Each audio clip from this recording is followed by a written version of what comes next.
Wonderful, Brother Joshua and David Ravindarana. Thank you so much for those words of introduction. ఇప్పటి వరకు శాంతి teach చేస్తున్నటువంటి విషయాలు నేను కూడా క్లోజ్గా ఫాలో అవుతున్నాను. మరి మీతో కలిసి ఈ విధంగా వాక్య పరిచర్య చేయడం, దేవుడు నేర్పించిన విషయాలను పంచుకోవడం చాలా సంతోషకరమైనటువంటి విషయం. మరి యుఈసిఎఫ్ వీక్లీ బైబిల్ స్టడీ టైంలో నేను కూడా మీతో జాయిన్ అవ్వగలగడం నాకు చాలా ప్రత్యేకమైనటువంటి సంతోషకరమైన సందర్భంగా ఉంది. సో క్రీస్తు నామములో మీకు శుభములు తెలియచేస్తా ఉన్నాను. సో మనము చూస్ చేసుకున్నటువంటి థీమ్ ఫర్ అవర్ స్టడీ సిలువ శిష్యత్వపు విలువ, cross the cost of discipleship. యేసుక్రీస్తు ప్రభు తన శిష్యులకు చాలా స్పష్టంగా శిష్యత్వాన్ని గురించి తెలియచేసిన విషయాలలో ఇది ఒక ప్రాముఖ్యమైన విషయంగా ఉంటుంది. ఉదాహరణకు మత్తయి సువార్త 10:38లో చూస్తే, తన సిలువనెత్తుకొని నన్ను వెంబడింపని వాడు నాకు పాత్రుడు కాడు. Whoever does not lift up his cross and follow me is not worthy of me.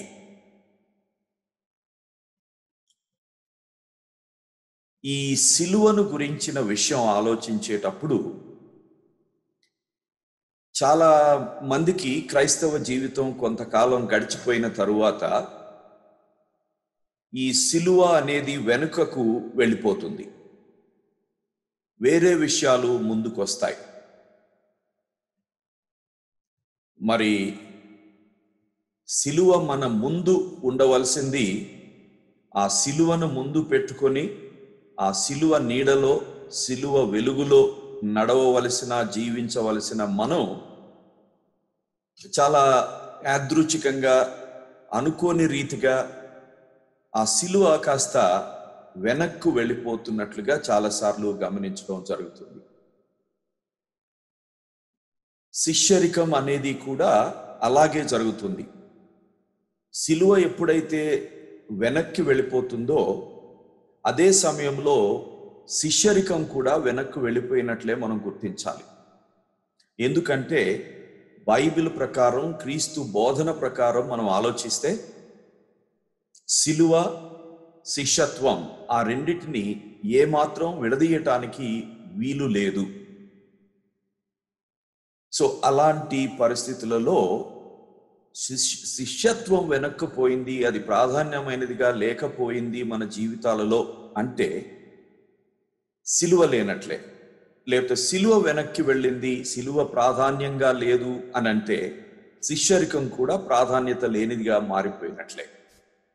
So మరి నా అనుభవంలో కూడా దేవుడు నాకు ఆ విషయాన్ని రెగ్యులర్గా నా 45 సంవత్సరాల క్రీస్తు శిష్యుడిగా ఉండే అనుభవంలో జ్ఞాపకం చేస్తూ ఉన్నారు, నేర్పిస్తూ ఉన్నారు. ఒక 3-4 సంవత్సరాల క్రితం మరి ఈ విషయం చాలా ప్రత్యేకంగా దేవుడు నాకు తెలియపరచడాన్ని బట్టి కొంత డిలే చేసినప్పటికీ మరి క్రిస్టియన్ మెన్స్ అకౌంటబిలిటీ గ్రూప్ అనేది స్టార్ట్ చేయడం జరిగింది. We're 7 men in that group. So అందులో మా మెయిన్ ఫోకస్ ఏంటంటే శిష్యత్వం. ఇది నాకు అవసరం. సో నేను శిష్యుడిగా ఉంటే తప్ప శిష్యత్వాన్ని ఇతరులకు మాదిరిగా చూపించలేను, ఇతరులను క్రీస్తు శిష్యులుగా తయారు చేయలేను. గనుక నా అనుదిన జీవితంలో నేను శిష్యుడిగా జీవించేటట్లు ఆ శిష్యత్వపు జీవిత విధానం విషయంలో నన్ను అకౌంటబుల్గా హోల్డ్ చేసేవాళ్ళు ఉండాలి. అవసరమైనప్పుడు కొన్ని కఠినమైన ప్రశ్నలు అడిగేవాళ్ళు ఉండాలి. I need to have those who can hold me accountable for my life of discipleship. అలాగే the others also need people who will hold them accountable for their discipleship అని గుర్తించి ఈ గ్రూప్ని లాంచ్ చేయటం జరిగింది. సో నెలకు ఒకసారి మేము 3.5 గంటల సేపు కలిసి గడుపుతాం. 1 గంట సేపు వాక్యాన్ని లేకపోతే వాక్య సంబంధమైన విషయాలను, పుస్తకాలను అధ్యయనం చేయడం, వాక్యాన్ని కంఠస్థం చేసి దాన్ని చెప్పడం, ఆ తరువాత ఒక 1 అవర్ షేరింగ్ చేసుకోవడం. జీవితం ఎలా ఉంది, జీవితంలో వాల్యూస్ ఎలా ఉన్నాయి, ప్రాధాన్యతలు ఎలా ఉన్నాయి, కుటుంబ జీవితం ఎలా ఉంది, వ్యక్తిగత జీవితం ఎలా ఉంది, ద లైఫ్ ఆఫ్ మైండ్, మనస్సు వికాసానికి సంబంధించిన జీవితం ఎలా ఉంది, సంబంధాలు ఎలా ఉన్నాయి, ఇంట్లో సంబంధాలు ఎలా ఉన్నాయి, ఇలాంటివన్నీ కూడా పంచుకొని మరి ఒకరి కోసం ఒకరం ప్రార్థన చేసుకుంటాం. అలాగే అది అయిన తర్వాత we do a fellowship lunch together. So అది నిన్నగాక మొన్న కూడా మేము చేయడం జరిగింది. ఈ సమయంలో సిఎస్ లూయిస్ రాసినటువంటి, నేను 22 సంవత్సరాల క్రితం చదివినటువంటి బుక్ మియర్ క్రిస్టియానిటీ అనే బుక్ ఇప్పుడు చదువుతూ మరి అధ్యయనం చేస్తూ చర్చ ద్వారా చేస్తున్నాం. దానికి ముందు love the lord your God with all your mind అనే పుస్తకం జేపీ మోర్లాండ్ గారు రాసిన పుస్తకాన్ని అధ్యయనం చేశాం. దానికంటే ముందు మైండింగ్ యువర్ హార్ట్ అనే బుక్, మైండింగ్ యువర్ హార్ట్, అది రాబర్ట్ సోసీ అనే ఆయన రాశారు. ఈ పుస్తకాలు ఎంతో విలువైనటువంటి పుస్తకాలు, చాలా డెన్స్ బుక్స్ అన్నమాట, చాలా బిబ్లికల్ అండ్ స్కాలర్లీ రైటింగ్స్ అన్నమాట. అవి ఎంత ముఖ్యమైనవి అని అంటే నాకు అనిపిస్తుంది ప్రతి క్రైస్తవుడు క్రైస్తవురాలు లైఫ్లో ఒక్కసారి ఈ బుక్స్ చదివితే ఎంత బాగుంటుంది అని అనిపిస్తుంది. So God has laid upon my heart in a fresh way 3-4 years ago. Years కొంచెం అడ్వాన్స్ అవుతున్న కొలది లెథార్జిక్గా అయ్యే పరిస్థితి, లేకపోతే for 45 years I been a Christian, I'm fine అని అనుకునే పరిస్థితి వస్తుంది అని దేవుడే నాకు ఈ విషయాన్ని జ్ఞాపకం చేసి, give top priority to discipleship in your own life. Discipleship at home, discipleship in your workplace, discipleship in the marketplace, discipleship among friends. So దాన్ని బట్టి మేము ఈ క్రిస్టియన్ మెన్స్ అకౌంటబిలిటీ గ్రూప్ గా ఫామ్ అయి we are helping each other in being disciples and in making others disciples. మాకు మేము శిష్యులంగా ఉంటూ అనుదిన జీవితంలో ఇతరులను క్రీస్తు ప్రభు శిష్యులుగా తయారు చేసే ప్రక్రియలో ఒకరి కోసం ఒకరం ఏర్పాటు చేసుకుంటున్నాం. మాకు శాంతి, నేను వివాహమైన 28 సంవత్సరాలలో చాలా మంది యవనస్తులను ప్రభు వైపుకు మా పరిచర్యలో వాళ్ళు తిరగడం మేము చూసాం. వాళ్ళని శిష్యత్వంలో తర్బీదు చేయడం మేము చూసాం. వాళ్ళలో చాలా మంది క్రీస్తు ప్రభు శిష్యులైనందుకొరకు, శిష్యురాండ్రైనందుకొరకు మరి ఎంతో శ్రమను అనుభవించడం, తల్లిదండ్రుల చేత ద్వేషింపబడటం, దూషింపబడడం, ఫిజికల్గా పర్సిక్యూట్ చేయబడటం ఎన్నో మేము చూసాం. సో వాళ్ళతో మాట్లాడుతూ, వాళ్ళని కౌన్సిల్ చేస్తూ, వాళ్ళని బలపరుస్తూ మరి శిష్యత్వపు విలువ, సిలువ అనేది వాళ్ళు ఎలా అనుభవిస్తున్నారు coming from non Christian backgrounds, అది కూడా మేము చూస్తూ ఉన్నాం. ఒక అమ్మాయి అయితే సొంత పేరెంట్సే ఇంట్లో నుంచి బయటికి పంపించేసి మాకు మరలా కనిపిస్తే చంపేస్తాము అన్నారు. సరే, కొంతమంది క్రిస్టియన్స్ ఆ అమ్మాయిని షెల్టర్ చేస్తే ఆ తల్లిదండ్రులు వీళ్ళ నంబర్స్ ట్రేస్ చేసి వీళ్లకు థ్రెటనింగ్ కాల్స్ చేశారు. ఆ అమ్మాయిని మీ దగ్గర పెట్టుకున్నారంటే మిమ్మల్ని చంపేస్తాం, మీ సంగతి తేలుస్తాం, మీ మీద కేసు పెడతాం. ఆ పరిస్థితిలో మేము ఇన్వాల్వ్ అయ్యి చివరికి సేఫ్ సైడ్ ఉండాలి అని ఆ అమ్మాయి తల్లిదండ్రులకు వ్యతిరేకంగానే ఇట్లా నా మీద థ్రెట్ ఉంది అని మరి పోలీస్ కంప్లైంట్ చేయవలసి వచ్చింది, లీగల్ ప్రొటెక్షన్ సీక్ చేయవలసి వచ్చింది. సో ఆ విధంగా throughout my life of discipleship to Christ, so క్రైస్తవ శిష్యరికము, సిలువ, శ్రమ అనేవి ఏమాత్రం విడదీయటానికి వీలు లేవు అనేది గుర్తించడం జరిగింది. నేను ఉస్మానియా యూనివర్సిటీలో స్టూడెంట్గా ఉన్నప్పుడు కూడా ఎన్నోసార్లు మా మీద అటాక్ చేయడానికి వచ్చేవాళ్ళు. కొన్నిసార్లు రాడ్స్ అండ్ స్టిక్స్ తీసుకొని, but somehow God protected me. కానీ ఈ పరిచర్యలో యేసు ప్రభువుని తెలుసుకున్న ఒక క్రొత్త వ్యక్తిని ఏబీవీపీ వాళ్ళు చాలా అటాక్ చేశారు. ఆ టైంలో వేరే వాళ్ళు వచ్చి, you just stand, we will finish off those fellows అని కమ్యూనిస్ట్ అండర్ గ్రౌండ్ నక్సలైట్స్ మా దగ్గరికి వచ్చి కలిసేవాళ్ళు.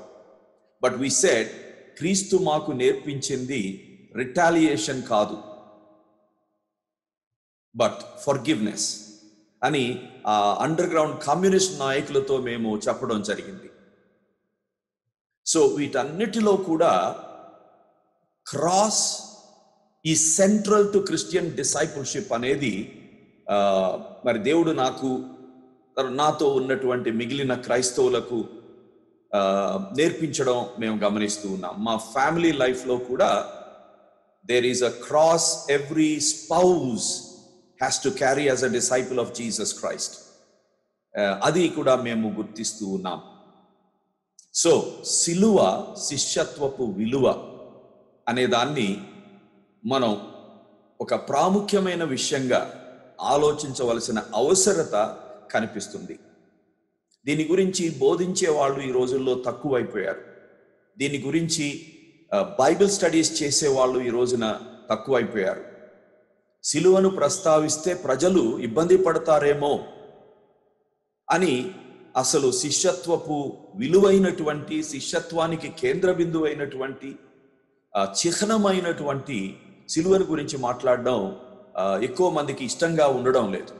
కానీ యేసు ప్రభు చెప్తున్న మాట ఏమిటి తన శిష్యులతో? మత్తయి సువార్త 10:38లో, శిష్యులము అనుకునే వాళ్ళమందరము మన సిలువను ఎత్తుకొనుట అవసరం. తన సిలువను ఎత్తుకొని నన్ను వెంబడింపని వాడు నాకు పాత్రుడు కాడు. Anybody who is not willing to take up his cross and follow me is not worthy of me, is not worthy of bearing my name, is not worthy of being called my disciple అని చాలా ఖండితమైనటువంటి మాటలలో యేసుక్రీస్తు ప్రభు మరి తెలియచేస్తూ ఉన్నారు. ఇక్కడ మనం లూకా సువార్త చూసిన అదే విషయం కనిపిస్తుంది. 9వ అధ్యాయం 23వ వచనంలో, మరియు ఆయన అందరితో ఇట్లనెను, ఎవడైనను నన్ను వెంబడింపగోరిన ఎడల తన్ను తాను ఉపేక్షించుకొని ప్రతిదినము తన సిలువనెత్తుకొని నన్ను వెంబడింపవలెను. యేసుక్రీస్తు ప్రభు బోధనలో తన శిష్యులకు చాలా ప్రస్ఫుటంగా, విస్పష్టంగా బోధించినటువంటి, వాళ్లకు అవగాహన కలిగేటట్లు తన జీవితంలో కూడా ఈ విషయాన్ని ప్రాక్టీస్ చేసి చూపించిన విషయం ఇది. ఆయన ఎప్పుడూ కూడా కాంప్రమైజ్ కాలేదు. మనం సాధారణంగా ఏమనుకుంటాము అనంటే, సువార్తను ప్రకటించేటప్పుడు సిలువను గురించి, శ్రమలను గురించి ప్రస్తావిస్తే ప్రజలు అభ్యంతర పడిపోతారు, వెనక్కు వెళ్ళిపోతారు. కాబట్టి కేవలము క్రీస్తు వైపుకు ఆకర్షించే విధంగా, క్రీస్తులో ఉన్న రక్షణను వాళ్ళు సంపాదించుకునే విధంగా మనం ప్రబోధించాలి అని భావించి మరి సువార్త ప్రకటనలో సిలువను కూడా లేకుండా చేస్తున్నారు. కానీ బైబిల్ని మనం చదివితే, బైబిల్లో సువార్త ఏమిటి అనేది అధ్యయనం చేస్తే, సిలువ లేకపోతే సువార్త లేదు. ఎందుకంటే the gospel is cross centred. సువార్త సిలువ కేంద్రితమైనది. సిలువ లేకపోతే సువార్త లేదు. సిలువ లేకపోతే క్రీస్తుకు విశిష్టత, ప్రత్యేకత కూడా లేనట్లే. So if we remove the cross from the gospel, it is not a gospel at all. అలాగే క్రీస్తును గురించి మాట్లాడేటప్పుడు సిలువ ప్రస్తావన లేకుండా మాట్లాడితే బైబిల్లో ఉన్న క్రీస్తును గురించి మాట్లాడినట్లు కాదు, మరి వేరే క్రీస్తును గురించి మాట్లాడినట్లు అవుతుంది. సో అందుకనే యేసు తన శిష్యులతో ఫ్రమ్ ద వర్డ్ గో, ఆరంభము నుంచి సిలువను గురించిన విషయం ప్రస్తావించడం మనం we can't just miss that if we read the Gospels. అందుకనే డియట్రిచ్ బాన్హాఫర్, హిట్లర్ మరి జర్మనీలో పరిపాలన చేస్తూ ఏ టైంలోనైతే ప్రారంభించి ఒక సుమారుగా 120 lakhs 12 million పీపుల్ని, అందులో 6 million జ్యూస్ని హతమార్చాడో, ఆ టైంలో ఒక లూథరన్ పాస్టర్గా ఉన్నటువంటి, థియోలోజియన్గా ఉన్నటువంటి, ఒక రకంగా స్పైగా ఉన్నటువంటి, చివరికి మార్టర్గా అయినటువంటి డియట్రిచ్ బాన్హాఫర్ ఆయన ఒక బుక్ రాశారు. ఆయన అప్పట్లో 1945కే he was executed.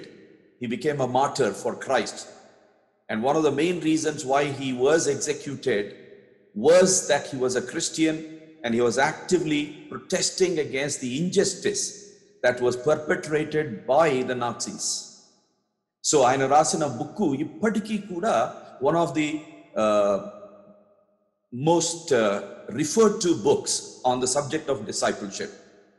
So the cost of discipleship అనే బుక్కు ఆయన రాసింది మనకు తెలుసు.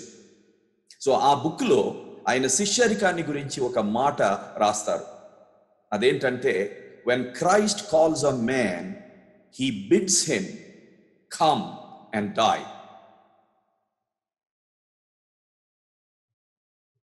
Just a second.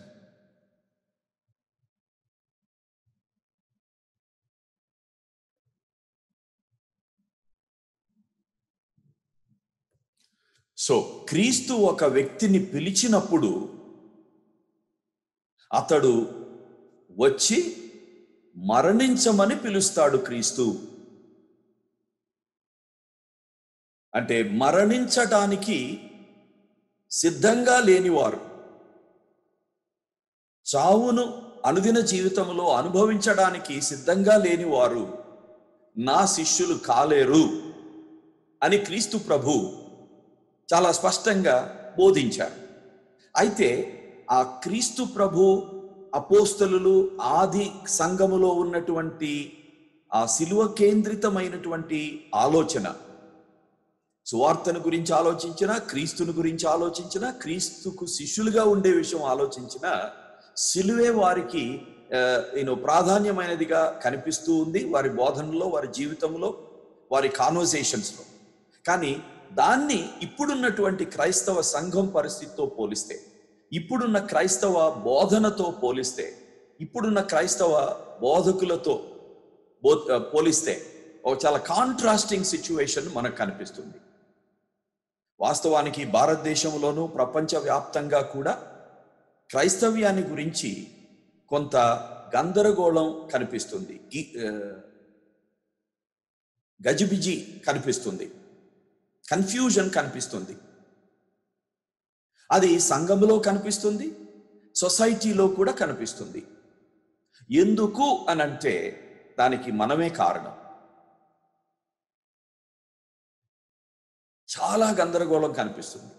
క్రిస్టియానిటీ అంటే ఏమిటి అని బయట ప్రపంచాన్ని అడిగిన, క్రిస్టియానిటీ అంటే ఏమిటి, క్రైస్తవులంటే ఎవరు అనే ఈ రెండు ప్రశ్నలను సంఘము అనబడే దానిలో అడిగిన, సమాజము అనబడే దానిలో అడిగిన చాలా కన్ఫ్యూజన్ కనిపిస్తుంది. దానికి కారణం ఏంటంటే మనం బోధించే సువార్త, మనం జీవించే విధానం, సిలువ శిష్యత్వపు విలువ అనే విషయాన్ని లోకం ఏమాత్రం కూడా గుర్తించకుండా పోతుంది. సో చాలా నాకు తెలిసిన ఒక హిందూని, ఏమండి మీరు క్రైస్తవ్యం అంటే ఏమనుకుంటున్నారు అని అడిగాను. ఆయన నాకు చాలా ఇయర్స్ టుగెదర్ తెలిసిన వ్యక్తి. అతనికి నేను అడపా క్రీస్తుని గురించి లేకపోతే దేవుణ్ణి గురించిన సత్యాన్ని చెప్పడానికి ప్రయత్నం చేస్తూ ఉన్నాను. ఆ టైంలో, సార్ మీరేమనుకోకపోతే మరి క్రైస్తవ్యాన్ని గురించి మీరేమనుకుంటున్నారు అని ఒకసారి నాకు చెప్తారా సార్ అని. అప్పుడు ఆయన ఏమన్నారు, ఉన్నది ఉన్నట్లుగా అక్షరార్థంగా లిటరల్గా ఆయన చెప్పింది మీతో చెప్తున్నాను. సార్ మీరు ఏమనుకోకపోతే నేను కూడా ఉన్నది ఉన్నట్లు చెప్తానండి. నాకు తెలిసినంత వరకు, నేను అబ్జర్వ్ చేసినంత వరకు క్రైస్తవ్యం అంటే ఏం లేదు సార్. వారం రోజులు ఇష్టం వచ్చిన పాపాలు చేయడం, ఆదివారం గుడికెళ్ళి చంపలేసుకోవడం సార్ అన్నాడు. క్షమించు ప్రభువా అని ప్రార్థన చేయడం సార్ అన్నాడు. అది విని నేను ఒక రకంగా ఆశ్చర్యపడ్డాను, కానీ ఇంకొక రకంగా ఆశ్చర్యపడలేదు. ఎందుకంటే మరి క్రిస్టియన్ సెంటర్స్గా చెప్పబడుతున్నటువంటి కొన్ని ప్రదేశాల్లో క్రైస్తవులు అనబడేవాళ్ళు, చర్చ్కి వెళ్ళేవాళ్ళు ఇలాగే కనిపిస్తుంటారు. ఎక్కువ మంది చర్చ్లో గొడవలు, పోలీస్ స్టేషన్స్కి వెళ్ళటం, కోర్ట్స్కి వెళ్ళటం, కొన్ని చోట్ల అయితే మరి పోలీసులు వచ్చి ఉంటే తప్ప రెండు ఫ్యాక్షన్స్, రెండు గ్రూప్స్గా ఉన్న వాళ్ళు పీస్ఫుల్గా మరి గెట్ ఆన్ అవ్వలేరు in the church premises, church బిల్డింగ్లో కూడా. సో ఇవన్నీ ప్రజలు చూస్తూ ఉన్నారు. తన్ను తాను ఉపేక్షించుకోవాలి, తన సిలువనెత్తుకొని నన్ను వెంబడించాలి, అలా అయితే తప్ప నాకు పాత్రుడు కాడు అని ప్రభు బోధించిన విషయం మనం మర్చిపోయాం. సిలువనెత్తుకోవడం లేదు, ఉపేక్షించుకోవడం లేదు. ఆ సిలువ మార్గాన్నే మర్చిపోయామా అన్నట్లుగా అనిపించే విధంగా ఉంది పరిస్థితి. తరువాత ఇంకొక యాంగిల్లో నుంచి చూస్తే, ఈ రోజుల్లో సో కాల్డ్ క్రిస్టియన్ ప్రీచర్స్, బోధకులు బోధించేది ఏమిటి అని బాగా విశ్లేషించి చూస్తే, అది బైబిల్లో ఉన్నటువంటి సువార్త కాదు.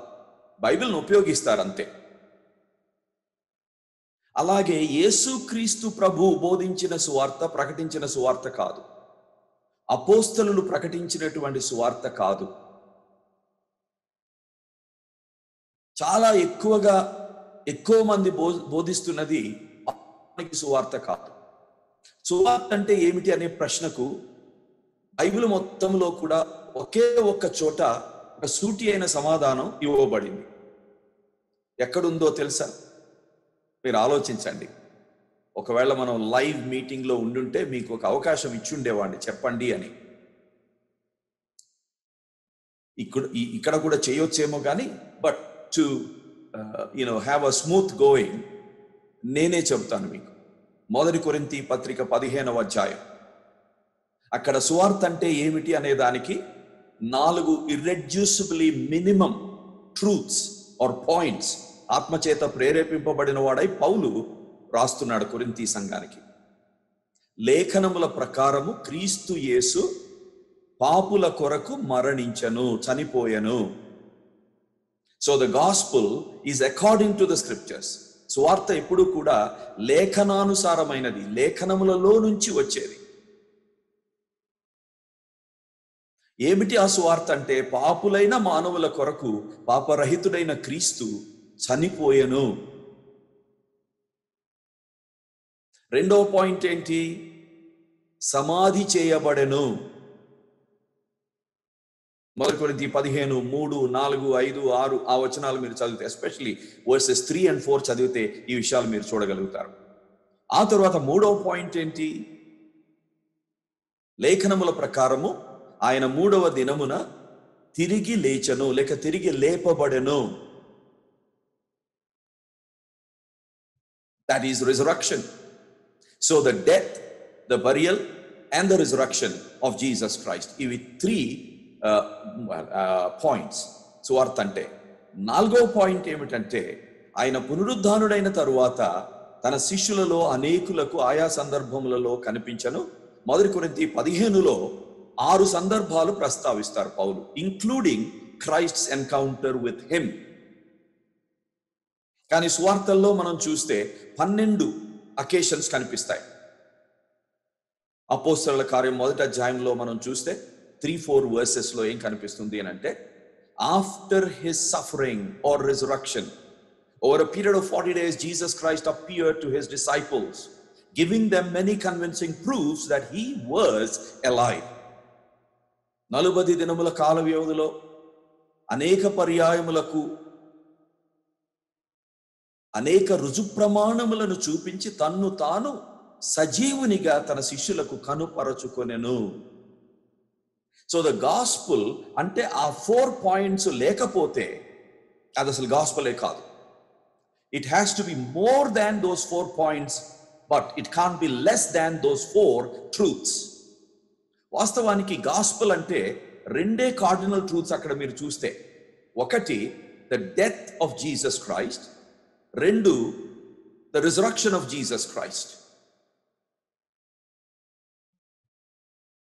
So the cross of Christ and the crown of Christ. లేకపోతే the humiliation of Jesus Christ and the glorification of Jesus Christ. So ఆ 2 cardinal points, they are like 2 pillars. మరి ఆ మిగిలిన 2 పాయింట్స్ ఏంటి? So number 1 and number 3, they are the 2 main points, main truths. పాపుల కొరకు పాపరహితుడైన క్రీస్తు Calvary శిలువపై చనిపోయెను, number 1. అది లేఖనముల ప్రకారం. మరి అలాగే లేఖనముల ప్రకారము ముందుగా ప్రవచించబడినట్లు 3వ దినమున తిరిగి లేచెను, రిజరక్షన్. మరి ఇది 3వ పాయింట్, 2వ పాయింట్, 4వ పాయింట్ ఏంటి? సమాధి చేయబడెను. చనిపోయిన తర్వాత సమాధి చేయక ఏం చేస్తారండి? దాన్ని మరలా ఎందుకు మెన్షన్ చేయాల్సి వచ్చింది? ఎప్పుడన్నా ఆలోచించారా? వెల్, ఆయన చనిపోయారు అనడానికి రుజువు సమాధి చేయబడటం. ఆత్మదేవునికి, సర్వము ఎరిగిన దేవునికి ముందే తెలుసు, ఒక 600 సంవత్సరాల తర్వాత మొహమ్మద్ అనే ఆయన వస్తాడు, సువార్తకు అతి ప్రాముఖ్యమైన సత్యం శిలువ మరణం, క్రీస్తు ప్రభు యొక్క శిలువ మరణం, దాన్ని కాదని అబద్ధ బోధ చేస్తాడని తెలుసు. సువార్తలో అది నంబర్ 1. కానీ దాన్ని మరి కాదనే వాళ్ళు, డినై చేసేవాళ్ళు ఎంతో మంది ఉన్నారు. డాన్ బ్రౌన్ ఒకప్పుడు డినౌన్స్ చేశాడు డా విన్సీ కోడ్లో. ఇస్లాంలో, ఖురాన్లో డైరెక్ట్గా ఉంది. సో చనిపోయిన విషయానికి ధృవీకరణ, రుజువు సమాధి చేయబడుట. ఆ తరువాత తిరిగి లేచారు అనే దానికి, పునరుద్ధానుడై తిరిగి లేచారు అనే దానికి ఆయన శిష్యులకు తన్ను తాను సజీవునిగా అనేక రుజు ప్రమాణములు చూపించి కనుపరచుకునుట. సో గాస్పల్ డెఫినిషన్లోనే గాస్పల్ సత్యము, సువార్త సత్యము అనేది ధృవీకరించే రుజువులు కూడా, సత్యాలు కూడా ఉన్నాయి. సో ఆ విధంగా సువార్తను సంక్షిప్తంగా నిర్వచించిన ఆ స్థానములోనే the cross is very central. And then ఆ క్రూసిఫిక్షన్ తో పాటు resurrection is integral to the gospel. కానీ ఈ రోజున చాలా మంది బోధించే సువార్త సిలువ లేని సువార్త. సువార్తలో నుంచి సిలువను తీసేస్తున్నారు. మరి సువార్తలో నుంచి సిలువను తీసివేస్తే యేసు ప్రభువుని వెంబడించుటలో, శిష్యత్వములో కూడా సిలువను తీసివేయడం జరుగుతుంది. కానీ బైబిల్ ప్రకారం ఆలోచిస్తే సిలువ లేని సువార్త సువార్త కాదు, సిలువ లేని శిష్యరికం క్రైస్తవ శిష్యరికం కాదు. ఎక్కువ మంది ప్రాస్పరిటీ గాస్పెల్, సువార్త సారాంశమైనటువంటి, క్రైస్తవ్యానికి చిహ్నమైనటువంటి సిలువ సమకాలీన క్రైస్తవ బోధనలో కనుమరుగవుతుంది. తెలుగులో ఒక ఇదంటారు, నల్ల పూసలాగా అయిపోతుంది అన్నట్లు ఉంది. ఎక్కడి నుంచి ఏ ప్యాసేజ్ తీసుకున్నా God will bless you, you will prosper, you will have piece, you will have Joy, you will have promotion, life will be a bed of roses. 3 పూలు 6 కాయలుగా ఉంటుంది మీ జీవితం. మీ పిల్లలు అమెరికా వెళ్తారు, యూకే వెళ్తారు, యూరోప్ వెళ్తారు, మీ అమ్మాయికి మ్యారేజ్ అయిపోతుంది. ఓ దేవుడు బ్లెస్ చేస్తాడు మిమ్మల్ని. ఈ క్యాలెండర్ క్రిస్టియానిటీ కూడా అలాగే ఉంటుంది. అందులో ప్రామిసెసే కనిపిస్తాయి, వార్నింగ్స్ ఏం కనిపించవు. ఈ క్యాలెండర్లో ప్రింట్ చేసే వారు మరి ఎందుకు అలా చేస్తారో మనకు తెలియదు. హెచ్చరికలు కనిపించవు. కానీ దేవుడు తన వాక్యాన్ని ఇచ్చింది ఎందుకు? 2వ తిమోతి పత్రిక 3వ అధ్యాయం 15-16 వచనాల్లో చూస్తే సో మనకు తెలుసు, the purpose for which God has given his word, in which he has defined the gospel, దాన్ని మనం పట్టించుకోకుండా దాన్ని కనుమరుగు చేస్తున్నట్లుగా ఈ రోజున కనిపిస్తుంది. సో బైబిలికల్గా ఆలోచిస్తే, బైబిల్ని అనుసరించి ఆలోచిస్తే క్రీస్తును సిలువను, క్రైస్తవ్యాన్ని సిలువను, సువార్తను సిలువను, క్రైస్తవ శిష్యత్వాన్ని సిలువను వేరు చేయలేము. వేరు చేయడం అసాధ్యం. In a sense the cross is the crux and central point of Christianity. అందుకనే పౌలు భక్తుడు కొరింథీ సంఘానికి రాస్తూ ఏమంటారు? 1 కొరింథీ 1 మరి 24-30 వచనాల్లో మీరు చూస్తే, లేకపోతే 1 నుంచి 18 వరకు చూసినా అక్కడ ఏముంటుంది అని అంటే, రోమా వారు శక్తి మీద తమ దృష్టిని కేంద్రీకరించారు. అలాగే యూదులు కూడా పవర్ మీద, శక్తి మీద దృష్టిని కేంద్రీకరించారు. సో వాళ్ళు ఎక్స్పెక్ట్ చేసే మెస్సియా కూడా మిలిటరీ మెస్సియా, పొలిటికల్ మెస్సియా. ఎవరు? రోమా అధికారమును కూలద్రోసి తిరిగి అధికారాన్ని, రాజ్యాన్ని యూదులకు అనుగ్రహించి ఆయన వస్తున్నాడు అన్నట్లు ఎదురు చూశారు.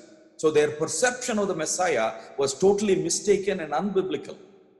ప్రాఫెసీస్ లో ఉన్న మెస్సియాని కాకుండా వాళ్ళ పొలిటికల్ సిచ్యువేషన్లో, ప్రాక్టికల్ సిచ్యువేషన్లో వాళ్ళు ఏమి కావాలనుకుంటున్నారో అది మెస్సియాలో కనబడడం లేదు. కాబట్టి ఆయన నిజమైన మెస్సియా కాదు అని యేసును తిరస్కరించారు ఆనాటి యూదులు.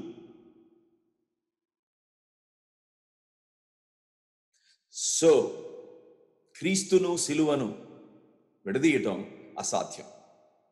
అందుకని ఆయన ఏమంటారు అనంటే, యూదులైతే పవర్ కోసం చూస్తున్నారు, గ్రీకు వాళ్ళైతే జ్ఞానం కోసం చూస్తున్నారు, మేమైతే సిలువ వేయబడిన క్రీస్తును ప్రకటిస్తున్నాం.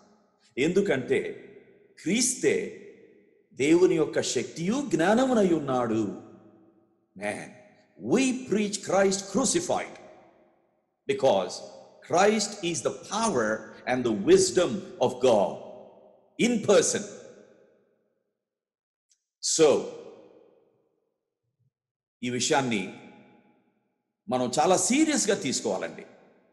సో ఇలాంటి పరిస్థితుల్లో మనం ఉన్నాం కాబట్టి, ఇలాంటి బోధనలు ఎక్కువవుతున్నాయి కాబట్టి, ఇలాంటి సంతోషము, సుఖము, సౌభాగ్యము వాటిని బాగా హెచ్చించి బోధించే సువార్త ఎక్కువవుతుంది కాబట్టి మనం ఈ సత్యాన్ని తిరిగి జ్ఞాపకం చేసుకోవాలి. దాన్ని in it's right position, right place ఈ సత్యాన్ని మనం పెట్టాలి.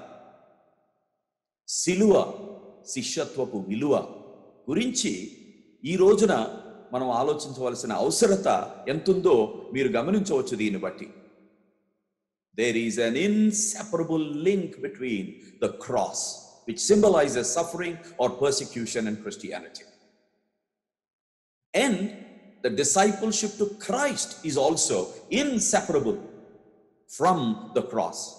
So సిలువ, క్రైస్తవ్యము, క్రైస్తవ శిష్యత్వము విడదీయలేనివి. బైబిల్ ప్రకారం అలా కనిపిస్తుంది. అందుకనే యేసు ప్రభు ఈ మాటలు చెప్పారు.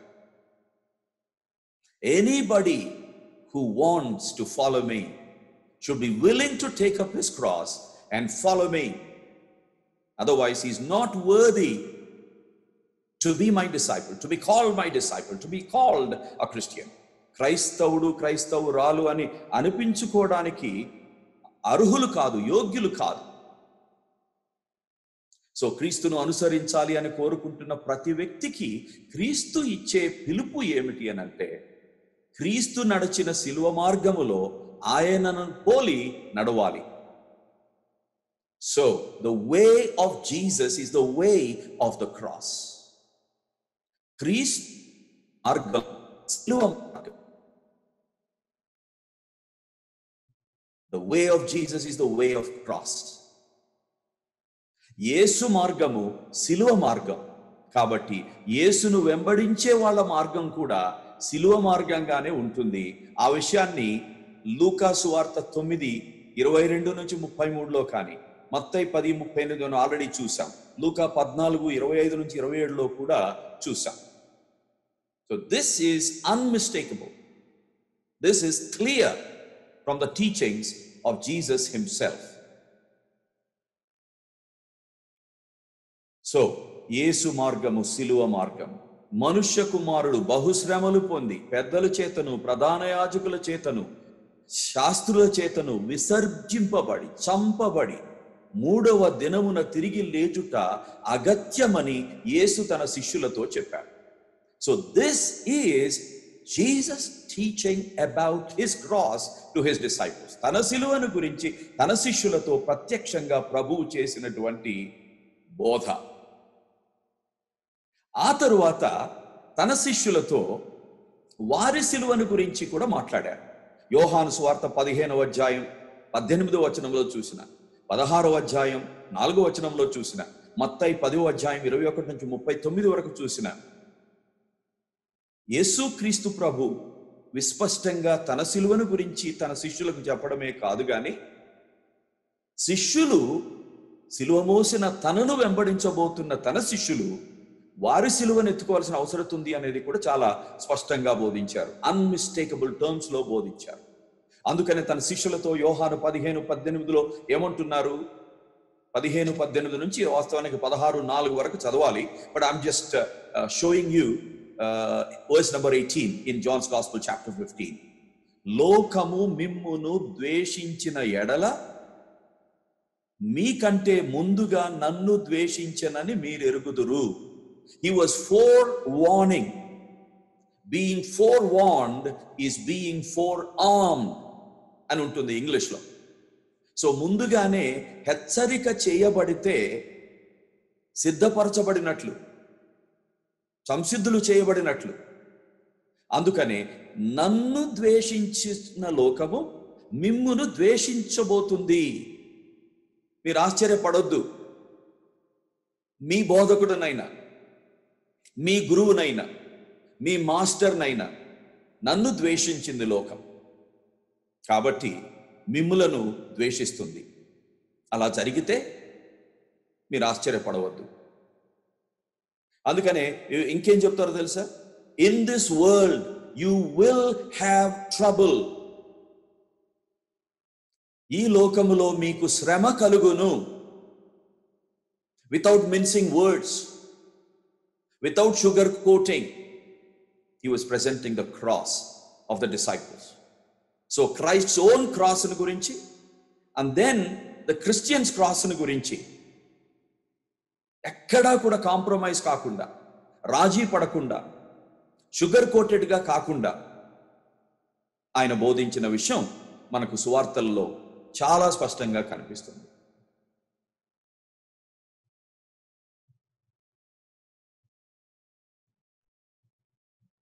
ఆయనను చంపబోతున్న లోకం వారిని కూడా చంపబోతుంది కొంతమందిని అని ముందే చెప్పారు. అందుకనే ఇంకొంచెం ముందుకు వెళితే ఏమంటున్నారు?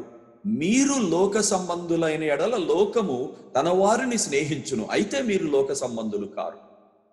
నేను మిమ్మును లోకములో నుండి ఏర్పరచుకొంటిని, అందుచేత లోకము మిమ్మును ద్వేషించును. Man, where is this teaching?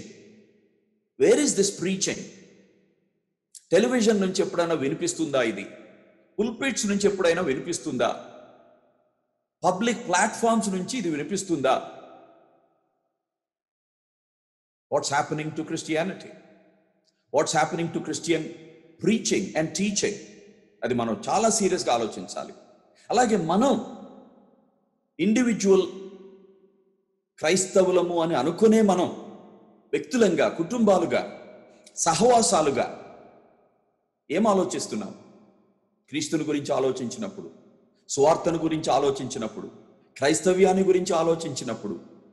క్రైస్తవ జీవితాన్ని గురించి, శిష్యరికాన్ని గురించి ఆలోచించినప్పుడు, when was the last time you heard an exposition of this passage? ఆలోచిద్దాం dear friends, brothers and sisters. అందుకే డియట్రిచ్ బాన్హాఫర్ ఈ విధంగా అన్నారు, శిష్యత్వపు విలువైన సిలువను గురించి మాట్లాడుతూ ఈ విధంగా రాశారు. క్రైస్తవ శిష్యరికాన్ని గురించి ఇలా రాశారు: discipleship means allegiance to suffering Christ. శ్రమను అనుభవిస్తూ ఉన్న క్రీస్తుతో మనం ఎలైన్ అవుతున్నాము, అదే శిష్యరికం అంటే. అందుకే it is not therefore surprising at all that Christians should be called upon to suffer. So శ్రమను అనుభవిస్తూ ఉన్నా, ఎందుకంటే అనుదినము మన యొక్క శ్రమలను భరించువాడు అనేది దేవుని గురించి. He carries our burdens daily అనుంది. So he not only carried his cross and suffered, but he still suffers with us, along with us, in the midst of our sufferings. He carries our loads. Because ఆయన ఏమన్నారు, మీరు రండి నా కాడిని ఎత్తుకోండి, నేను ఒక ప్రక్కన ఉంటాను, మీరు ఇంకొక ప్రక్కన ఉండండి, అందుకే నా కాడి సులువైనది బరువైనది కాదు అని కూడా చెప్పారు.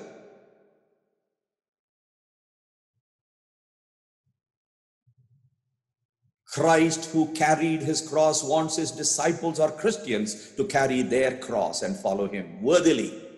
యోగ్యులుగా, అర్హులుగా సిలువనెత్తుకున్న క్రీస్తును పోలి తమ సిలువనెత్తుకొని ఆయనను వెంబడించాలి అని ఆయన కోరుకుంటున్నారు, ఆయన పిలుస్తున్నారు. కానీ ఇలాంటి నేపథ్యం మనకు బైబిల్లో కనిపిస్తుంటే, ఈ రోజున కంటెంపరీ ప్రీచింగ్లో, టీచింగ్లో, బైబిల్ స్టడీస్లో cross is mostly conspicuous by it's absence. సిలువ ప్రస్ఫుటంగా కనిపించకపోవడం చేత దాని గురించి మనం ఆలోచించవలసి వస్తుంది. ఎందుకంటే ప్రజలలో ప్లెజర్, పీస్, ప్రాస్పెరిటీ వాటి మీద మనసు ఎక్కువగా లగ్నం అవుతుంది. వాటిని ఎక్కువగా ప్రజలు కోరుకుంటున్నారు, ప్రజలు వినాలనుకుంటున్నారు. సో ప్రజలు ఏమైతే వినాలనుకుంటున్నారో అదే వినిపించడానికి బోధకులు కూడా ఇష్టపడుతున్నారు. ఎందుకంటే వారికి ఇష్టం లేనిది బోధిస్తే, ప్రభు బోధించమన్నది బోధిస్తే, బైబిల్ అనుసరించిన, క్రీస్తు ప్రబోధించిన, అపోస్తలులు బోధించిన సువార్తను ప్రకటిస్తే అది ప్రజలకు ఆకర్షణీయంగా ఉండదేమో, రావడం మానేస్తారేమో, కాంట్రిబ్యూషన్స్ ఇవ్వడం మానేస్తారేమో, సంఖ్య తగ్గిపోతుందేమో. ఈ 3 P's are dominating instead of the cross. The health and wealth gospels preach చేస్తున్నారు. ఏ ప్యాసేజ్ తీసుకున్నా you will be fine, you will have peace, you will have pleasure, you will have prosperity. ఆ preaching ఎక్కువగా చేయడానికి ఇష్టపడుతున్నారు, ప్రజలు కూడా ఎక్కువగా వినడానికి ఇష్టపడుతున్నారు. సో ఈ క్రమంలో బైబిల్ని వక్రీకరించి బోధిస్తున్నారు. అసలు పీస్కి, ప్రాస్పరిటీకి, ప్లెజర్కి సంబంధం లేని ప్యాసేజ్ తీసుకొని చదువుతారు.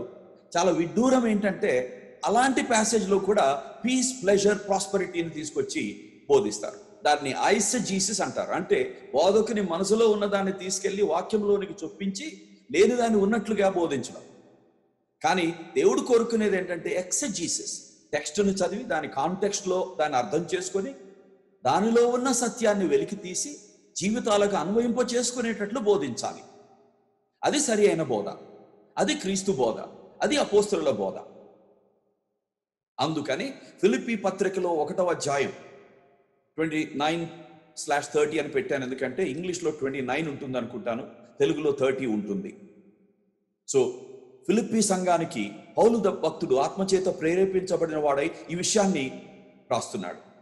క్రీస్తునందు విశ్వాసముంచుట మాత్రమే గాక ఆయన పక్షమున శ్రమ పడుటయు ఆయన పక్షమున మీకు అనుగ్రహింపబడెను, మనకు అనుగ్రహింపబడెను. For unto you it is given in the behalf of Christ not only to believe on him but also to suffer for his sake.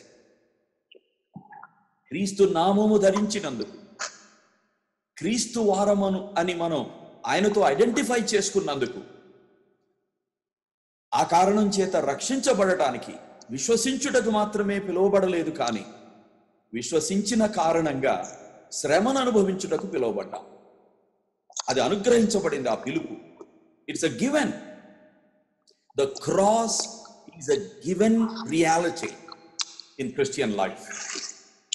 So ఇప్పుడు మీరు మత్తయి 10:38 మరొకసారి మనం చదివితే దాని అర్థం ఇంకొంచెం బెటర్గా అర్థం అవుతుంది, గ్రహించగలం మనం అని అనుకుంటున్నాను. మనము మన సిలువను ఎత్తుకొనుటను గురించి ఆలోచించాలి. అదే సరి అయిన క్రైస్తవ ఆలోచన, అదే సరి అయిన క్రైస్తవ శిష్యరికపు ఆలోచన. ఎందుకంటే యేసు అన్నారు, తన సిలువను ఎత్తుకొని నన్ను వెంబడింపని వాడు నాకు పాత్రుడు కాడు అని.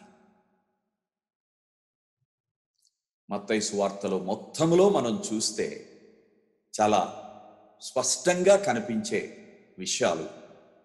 అసలు వీటినే కేంద్ర బిందువుగా పెట్టుకొని సువార్తను రాయించారు ఆత్మదేవుడు మత్తయితో అనిపించే విషయాలు ఏమిటంటే సిలువ, శ్రమ, శిష్యత్వం. The cross, the suffering and discipleship. మత్తయి సువార్త ఒకసారి మనం సర్వే చేసి చూస్తే దానిలో ఉన్నటువంటి అద్భుతమైన విషయం ఏంటంటే, ఎందుకంటే మత్తయి 10:38తో మనం స్టార్ట్ చేశాం కాబట్టి ఆ వచనము యొక్క నేపథ్యం, కాంటెక్స్ట్, ఆ టెక్స్ట్ యొక్క కాంటెక్స్ట్ ఏమిటి అనేది మనం గ్రహించినట్లయితేనే దాన్ని పూర్తిగా అర్థం చేసుకోగలం. దాని విశాలత, దాని లోతు, దాని విలువ పూర్తిగా అర్థం చేసుకోగలం. ఎందుకంటే హెర్మెన్యూటిక్స్ ప్రకారం, భాష్య శాస్త్రం ప్రకారం, బైబిల్ అర్థం చెప్పే శాస్త్రం నియమాల ప్రకారం a text has to be read in its proper context. ఎందుకంటే a text taken out of its context becomes a pretext for the preacher to teach and say whatever he or she wants to say, rather than teaching what God wants to be taught. So నేపథ్యంలో సందర్భాన్ని అనుసరించి వాక్య భాగాన్ని చదవకపోతే, అధ్యయనం చేయకపోతే, మన వాక్యాన్ని ఉపయోగించి దేవుడు చెప్పమనేది కాక మనం చెప్పాలనుకున్నది చెప్పేసి చాలా సత్యవాక్యాన్ని సరిగా కాక అక్రమంగా తప్పుడు విధానంలో విభజించిన వాళ్ళం అవుతాం. We will be guilty before God. So అందుకనే మత్తయి సువార్త మొత్తాన్ని ఒక్కసారి కూలంకషంగా పరిశీలించి చూస్తే మత్తయి సువార్త శిష్యత్వంతో ప్రారంభమవుతుంది, అలాగే శిష్యత్వంతో ముగుస్తుంది. Matthew's gospel begins with discipleship and ends with discipleship. So these are the two book ends, and everything else between these chapters is all about discipleship. అది మనం చాలా సార్లు మిస్ అయిపోతాం. ఎందుకంటే మనకు వేరే ప్రీఆక్యుపేషన్స్ తో చదువుతాం, వేరే ప్రీఆక్యుపేషన్స్ తో, ప్రయారిటీస్ తో బోధిస్తాం. అందుకనే ఆత్మదేవుడు చూపించే విషయాలను మాత్రం మిస్ అయిపోతా ఉంటాం. దీన్ని నాకు తెలిసినటువంటి, నేను కలిసి పనిచేసినటువంటి మిత్రులు ఎల్టి జయచంద్రన్ గారు ఏమంటారంటే క్రిస్టియన్ పాస్ ఓవర్ అంటారు. క్రిస్టియన్ పాస్ ఓవర్ అంటే ఏంటి? Passing over passages that we don't like, passing over passages which don't have promises, passing over passages which exhort us, rebuke us, correct us. అదే calendar Christianity. అందుకే calendars అమ్ముడుపోతా ఉంటాయి.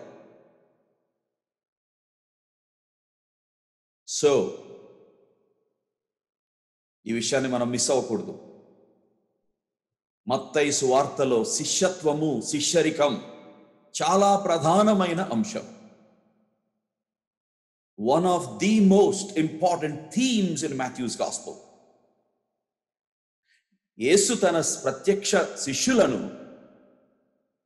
ఈ విషయంలోనే తర్బీదు చేశారు, ఈ విషయాన్నే బోధించారు. ఈ విషయాన్ని, ఆయన బోధించిన దాన్ని వారు జీవించి ఇతరులకు బోధించాలని వారికి ఆజ్ఞాపించారు. అదే మత్తయి సువార్త 28లో 18-19 వచనాల్లో మనం చూస్తాం.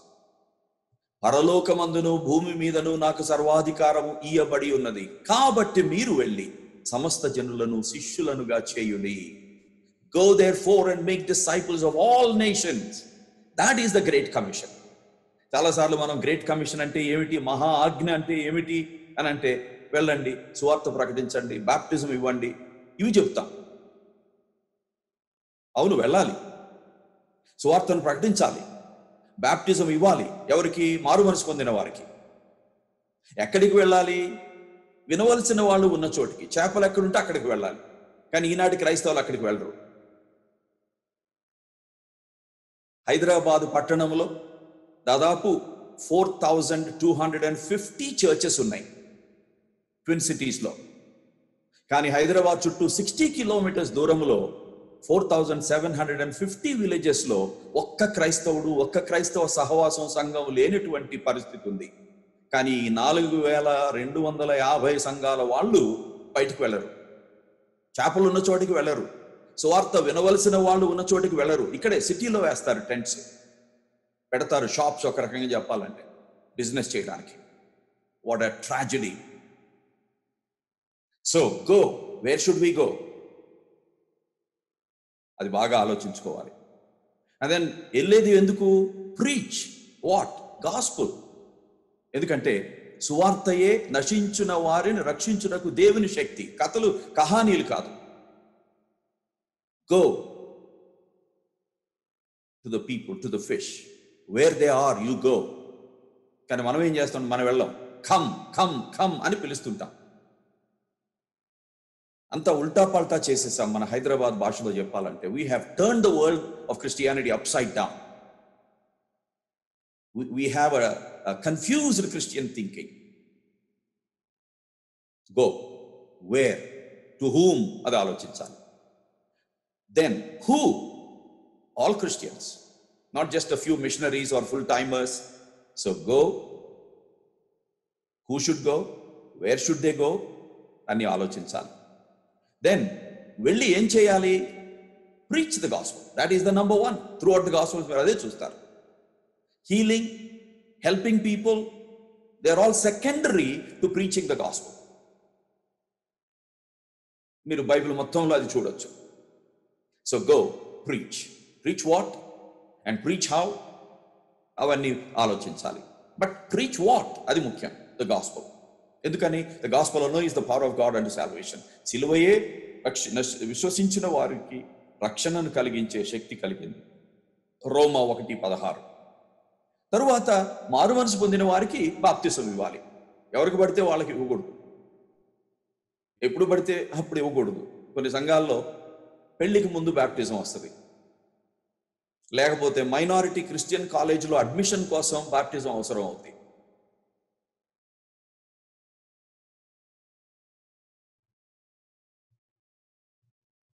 కొంతమందికి 2 పేర్లు ఉంటాయి, చర్చ్లో ఒక పేరు, ఆఫీసులో ఇంకొక పేరు. నేను అది డైరెక్ట్గా ఎక్స్పీరియన్స్ చేశాను. క్రిస్టఫర్ గారి కోసం వెతుక్కుంటూ ఆఫీస్కి వెళ్ళి 2, 3, 4 సార్లు అడిగినా, అబ్బాయి ఆయన ఎవరు లేరు సార్ అన్నారు. నాకు అనుమానం వచ్చి వాళ్ళ ఇంటికి ఫోన్ చేశాను, నేనేమన్నా తప్పు ఆఫీస్కి వెళ్ళానని. వాళ్ళు లేదు అదే ఆఫీసు, మరి క్రిస్టఫర్ గారని ఎన్నిసార్లు అడిగినా ఇక్కడ లేరంటున్నారు ఏంటండి అని అంటే, అబ్బే అంకుల్, డాడీ పేరు ఆఫీస్లో కృష్ణ అంకుల్. సో అప్పుడు మళ్ళీ వెళ్ళి కృష్ణ గారు, అరే మీరు అడిగేది కృష్ణ కోసమా సార్, ఆయన ఇక్కడే ఉన్నాడు సార్ అని మా పక్క హైదరాబాదీ స్టైల్లో చెప్పారు. సో ఈ విషయాలని జ్ఞాపకం చేసి, go preach the gospel, baptise those who are born again. తిరిగి జన్మించిన వారికి బాప్టిజం. సరే, ఈ 3 అయిపోయిన తర్వాత ఏమన్నారు? టీచ్. అది 4th థింగ్. Teach what? మన ఇష్టం వచ్చింది కాదు, ఇది ఓపెన్ కరిక్యులం కాదు. Curriculum is fixed. ఏం బోధించాలన్నారు? All that I have taught you. నేను ఏ సంగతులను మీకు బోధించితినో వాటన్నిటిని, కొన్నిటిని కాదు. అందుకని పౌలు అంటారు ఎఫెసీ పెద్దలతో చెప్తూ, సంఘానికి రాస్తూ, I taught you the whole counsel of God. Pick and choose కాదు, ర్యాండమ్ ప్రీచింగ్ కాదు. మనకిష్టం వచ్చింది, ప్రజలకి ఇష్టం వచ్చింది, ప్రజలు వినాలనుకుంటున్నది ఏదైతే వాళ్ళని ఆకర్షిస్తుందో, no nonsense. The whole counsel of God. ప్రభువు తన శిష్యులకు ఏమేమి బోధించనో వాటిని అన్నిటినీ బోధించాలి. అలాగే ఎందుకు బోధించాలి? కాలక్షేపానికి కాదు, ఎంటర్టైన్ చేయడానికి కాదు, అట్రాక్ట్ చేసుకోవడానికి మన వైపు కాదు. అక్కడ ఉంది, that they might obey. Christian teaching is always for transformation. క్రైస్తవ బోధన బ్రతుకులు మారటానికి చేస్తాం. బ్రతుకులు మారనంత కాలం బోధలోనో వినుటలోనో పొరపాటుంది. We have to admit this, dear brothers and sisters. I have to admit, you have to admit, we all have to admit. ఎట్లుందంటే ఈ రోజున క్రైస్తవ బోధన చెప్పేవాడికి వినేవాడు లోకువ అన్నట్లుంది, లేకపోతే వినేవాళ్ళు చెప్పేవాడికి లోకువ. On both sides we have to be very careful. We have to take it very seriously. Jesus simply did not say go and teach. Go preach, baptize and teach అని చెప్పలేదు. ఏమి టీచ్ చేయాలో, ఎందుకు టీచ్ చేయాలో కూడా చెప్పారు తన శిష్యులకు. నేను ఏ ఏ సంగతులను బోధించితునో వాటన్నిటినీ బోధించండి. ఎందుకని? వారు గైకొనున్నట్లు, దట్ దే మే ఒబే.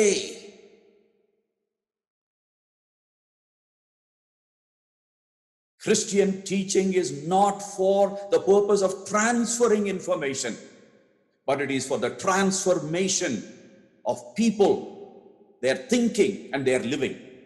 క్రైస్తవ బోధన సమాచారాన్ని ప్రజలకు అందించడానికి కాదు, బ్రతుకులు మారటానికి బోధ ఉండాలి. బ్రతుకులు మారనంత కాలం ఆ బోధలో, బోధించే వారిలో, వినేవారిలో లోపం ఉన్నట్లే తప్పనిసరిగా మనం గ్రహించాలి, అంగీకరించాలి.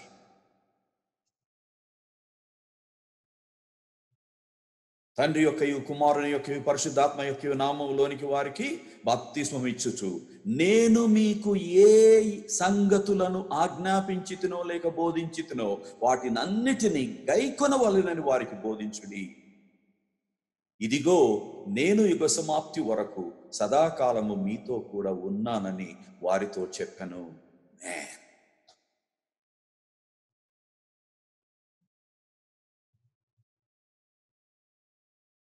బోధకులు బోధించేవారం, వినేవారం. తర్వాత బోధించే వాళ్ళ పని బోధించడమే కాదు, బోధించే వాళ్ళం కూడా వినేవాళ్ళంగా ఉంటేనే, వినదాని ప్రకారం జీవించే వాళ్ళంగా ఉంటేనే బోధించే యోగ్యత, అర్హత మనకుంటుంది, నాకుంటుంది. ఎజ్రాని పోలినటువంటి బోధన అనుభవాన్ని అలవర్చుకోవాలి మనం. ఎజ్రా 7:10 ఏముంది? ఎజ్రా ధర్మశాస్త్రమును పరిశోధించుటకును, దాని ప్రకారము జీవించుటకును, దానిలోని ఆజ్ఞలను, నియమములను ఇశ్రాయేలు ప్రజలకు బోధించుటకును తన్ను తాను సమర్పించుకొనెను, ప్రతిష్ఠించుకొనెను. Ezra devoted himself to the study of the law, to the observance of the law, and only then to the teaching of the law. So చదివేది బోధించడానికే కాదు, అధ్యయనం చేసేది బోధించడానికే కాదు. ముందు చదివేది, అధ్యయనం చేసేది, కంఠస్థం చేసేది, ధ్యానం చేసేది నా కొరకు, నన్ను నేను ఆ వాక్యపు వెలుగులో చూసుకొనుట కొరకు. ఎక్కడైనా మడత, కళంకం ఉంటే దాన్ని తీసివేసుకోవడం కొరకు. అందుకని అంటాడు, మీరు వినువారు మాత్రమే అయ్యుండి మిమ్మును మీరు మోసపుచ్చు కొనక వినిన దాని ప్రకారం చేయువారు అయ్యుండుడి. The quality of Christian life is directly proportionate to the way we take God's word.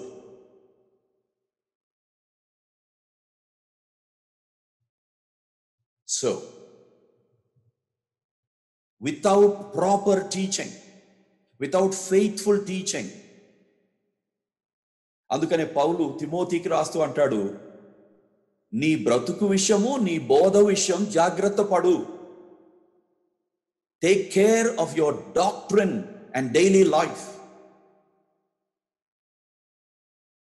Doctrine ఒక విధంగా, డైలీ లైఫ్ ఇంకొక విధంగా, టీచింగ్ ఇంకొక విధంగా, ప్రీచింగ్ ఒక విధంగా, ప్రాక్టికల్ లైఫ్ ఇంకొక విధంగా ఉంటే we're contradicting the truth we're preaching.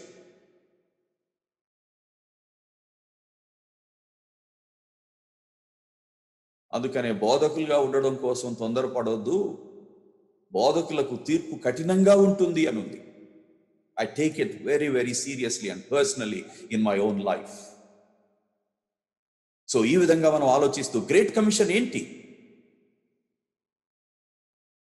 శిష్యులను చేయుడు అనేదే గ్రేట్ కమిషన్. మహా ఆజ్ఞ ఏంటి అని అంటే శిష్యులనుగా చేయుడు. అదొక్కటే ఆజ్ఞ రూపంలో ఉంది వాస్తవానికి గ్రీక్లో. సో మిగిలినవన్నీ ఆజ్ఞ రూపంలో డైరెక్ట్గా లేవు, హెల్పింగ్ వర్బ్స్గా ఉన్నాయి. సో ఈ పనిని నెరవేర్చడం కోసం ఆ వెళ్ళడం, సువార్తను ప్రకటించడం, విశ్వసించిన వారికి బాప్తిసం ఇవ్వడం, విశ్వసించి బాప్తిసం పొందిన వారికి బోధించడం, ఆ 4 కూడా ఒక్క ఉద్దేశం కొరకే, ఒక్క పని కొరకే, ఒక్క విజన్ అండ్ మిషన్ కొరకే. ఆ ఒక్క పని ఏమిటంటే శిష్యులనుగా చేయుట. ఇదే ప్రధానమైన ఆజ్ఞ, ప్రధానమైన విషయం మత్తయి సువార్త మొత్తంలో, గ్రేట్ కమిషన్లో, గాస్పెల్స్లో. It is the one thing Christ did in his ministry and wants his disciples to do. యేసుక్రీస్తు చేసి తన శిష్యులు కూడా ఆయన వలె చెయ్యాలి అని ఆజ్ఞాపించారు. ఏమిటది అంటే శిష్యులుగా ఉండండి, శిష్యులను చేయండి. Be my disciples and make others my disciples. ఇది మనకి కేవలం మత్తయి సువార్తలోనే కాదు, న్యూ టెస్టమెంట్ అంతటిలో కూడా సెంట్రల్ గా ఉంది ఈ థీమ్ ఆఫ్ డిసైపుల్షిప్. శిష్యరికము అనే ఈ యొక్క అంశం నూతన నిబంధన మొత్తంలో కూడా చాలా ప్రాముఖ్యమైనదిగా ఉంది. మత్తయి సువార్త ఒక్కదానిలోనే కాదు. ఎలా చెప్పగలం అని అంటే న్యూ టెస్టమెంట్లో మనం పరిశీలించి చూస్తే సువార్తలు 4 అపోస్తలుల కార్య గ్రంథంలోను కలిపి చూస్తే 269 సార్లు శిష్యులు శిష్యరికానికి సంబంధించిన మాటలు వాడబడ్డాయి. దానితో పోలిస్తే కాంట్రాస్ట్ చేస్తే క్రిస్టియన్ లేక క్రిస్టియన్స్ అనేది న్యూ టెస్టమెంట్ మొత్తంలో 3 సార్లు కనిపిస్తుంది. శిష్యుడు అనే పదం 269 సార్లు వాడబడితే క్రైస్తవులు లేక క్రైస్తవుడు అనేది 3 సార్లు వాడబడింది. దీన్ని బట్టి మనం ఏమి గ్రహించగలం అంటే క్రీస్తుకు, ఆది శిష్యులకు, సంఘానికి శిష్యరికం, శిష్యత్వం, శిష్యులు అనేది చాలా ప్రాముఖ్యం. అంటే ఇంకొకటి మనకు తెలుస్తుంది, ఆనాటి క్రీస్తునందు విశ్వసించిన వారిని లోకం గుర్తించింది శిష్యులుగా, క్రీస్తు శిష్యులుగా. సో ఎవరైతే శిష్యులుగా ఉన్నారో వాళ్ళని క్రైస్తవులు అని బయట వాళ్ళు పిలిచారు. క్రిస్టియానూస్ అని ఉంటుంది గ్రీకులో. మీరు ఆ నేపథ్యాన్ని అపోస్తల కార్యముల గ్రంథంలో అంతియోకాయలో మొట్టమొదటిసారి క్రీస్తు శిష్యులను క్రైస్తవులు అని పిలిచిన విషయం 11వ అధ్యాయంలో మీరు చూడగలరు. ఆ నేపథ్యాన్ని బాగా అధ్యయనం చేస్తే మనకి ఏమర్థమవుతుందనంటే బయట వారు ఈ క్రీస్తును నమ్మిన వారి జీవిత విధానాన్ని పరిశీలించారు, వారి ప్రవర్తనను పరిశీలించారు, వారు ఒకరిని ఒకరు ఎలా ప్రేమించుకుంటున్నారో, ఒకరితో ఒకరు ఎలాంటి సంబంధం కలిగి ఉన్నారో, బయట సమాజంతో ఎలాంటి సంబంధం కలిగి ఉన్నారో బాగా నిశ్చితంగా పరిశీలిస్తే వారికి క్రీస్తు జ్ఞాపకం వచ్చాడు, క్రీస్తు విధానం జ్ఞాపకం వచ్చింది, క్రీస్తు బోధ జ్ఞాపకం వచ్చింది. అందుకనే ఒక రకంగా వాళ్ళను హేళన చేసే విధంగా క్రీస్తును పోలిన వారు అని అర్థం వచ్చే, క్రైస్ట్ లైక్ పీపుల్ అని అర్థం వచ్చేటట్లు క్రిస్టియానూస్ అని పెట్టారు. వాస్తవానికి క్రీస్తు శిష్యుడు, శిష్యురాలు అని అంటే క్రీస్తును పోలిన వ్యక్తి అని అర్థం.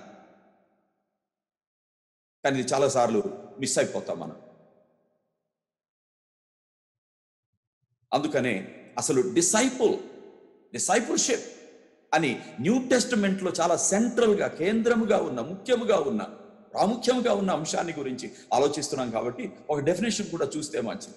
ఎవరు క్రీస్తు శిష్యులు అని అంటే, ఎవరు క్రీస్తు శిష్యుడు, శిష్యురాలు అని అంటే somebody who believes in Jesus Christ, the whole truth about Jesus Christ, అలా విశ్వసించి క్రీస్తు శిష్యుడుగా ఉంటూ, శిష్యురాలుగా ఉంటూ ఇతరులను క్రీస్తు శిష్యులనుగా చేసే వ్యక్తి.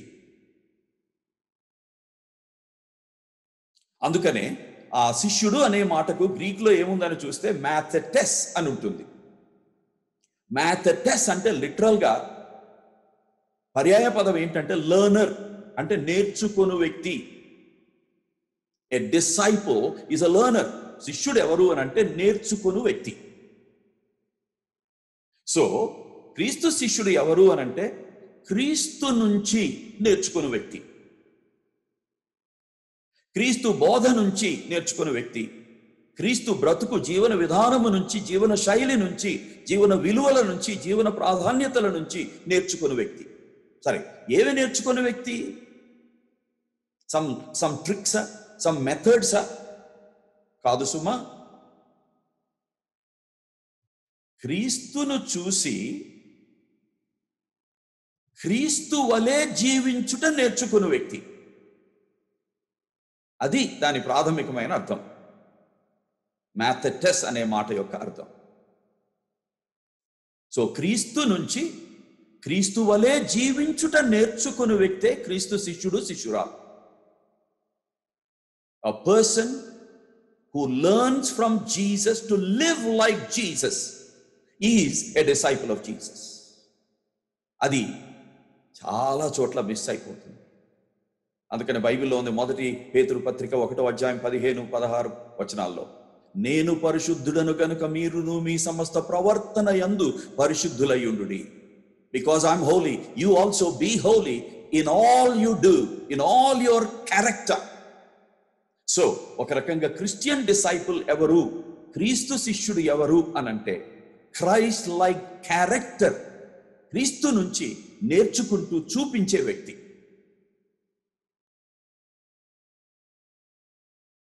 To be a Christian means to have a Christ-like character. To be holy like Christ is holy in everything we do. Holy అంటే set apart, ప్రత్యేకించబడిన, for the Lord గా మనల్ని మనం ప్రత్యేకించుకొనుట హోలీ అంటే. అదొక మీనింగ్.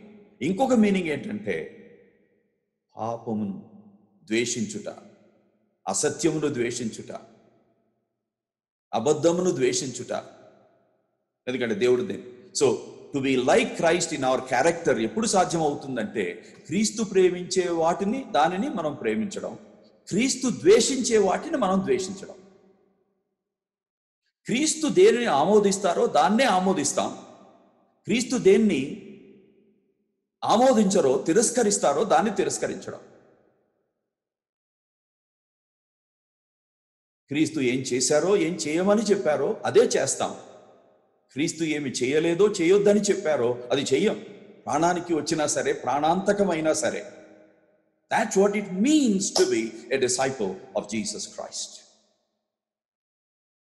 చాలా సార్లు ఈ విషయాలను మనం ఆలోచించాం, వీటిని పట్టించుకోం, వీటిని బోధించరు.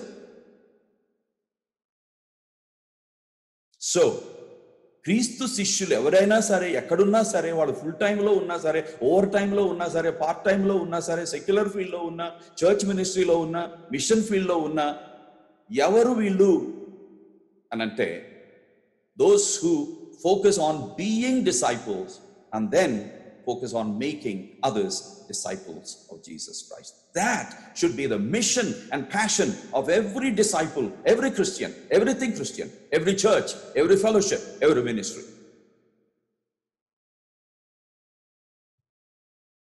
So being disciples and making disciples is the mission of every disciple, every Christian, and the highest priority of the church, of anything Christian, any fellowship.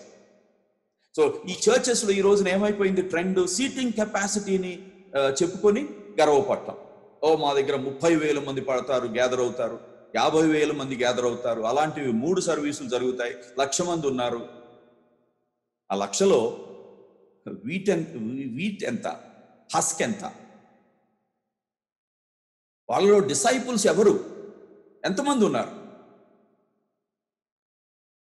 అది.